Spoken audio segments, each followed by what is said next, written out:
Happy Christmas. അപ്പോൾ ഞങ്ങൾ Christmas special biryani ആട്ടാ. ഇത് സാധാ ബിരിയാണി, ഇത് ദമ്മിട്ട ബിരിയാണി ഇട്ട, ഇത് ഉണ്ണോൾക്ക് എരിവില്ലാത്തതിനും സാധാ ബിരിയാണി. ഇത് പിന്നെ പപ്പടം, സലാഡ്, ചോറ്, മീൻ വറുത്തത്, കേബേജ് ഉപ്പേരി, ചിക്കൻ വറുത്തത്, പൈനാപ്പിള്, ബീഫ്, ഇവിടെ ചിക്കൻ കറി ഇരിക്കുന്നുണ്ട്, പിന്നെ ഈത്തപ്പഴം ചമ്മന്തി ഇരിക്കുന്നുണ്ട്, മീൻ കറി ഉണ്ട്, ബീഫുണ്ട്. അപ്പം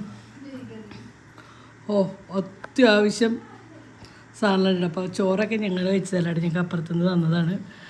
ബിരിയാണിയാണ് ഞങ്ങളുടെ. കുണിക്ക് ഫുഡ് അടിച്ചാലാ? ഓക്കെ. കുണിക്ക് കേക്ക് മുറിക്കാണ്ട് കുറേ നേരമായിരുന്നു. ഇന്നെന്താ വിശേഷം കുണിക്ക്? ഇന്നെന്താ വിശേഷം? ഇന്നെന്താ ദിവസം? എന്താ കേക്ക് മുറിക്കണെന്ന്? ആരുടെ പിറന്നാളാ? വേണ്ട, ഇന്ന് കുണിക്കിടെ പിറന്നാളാണ്ടാണ് കുണിക്ക് നടക്കുന്നത് കേട്ടാ. കേക്ക് മുറിക്കാം.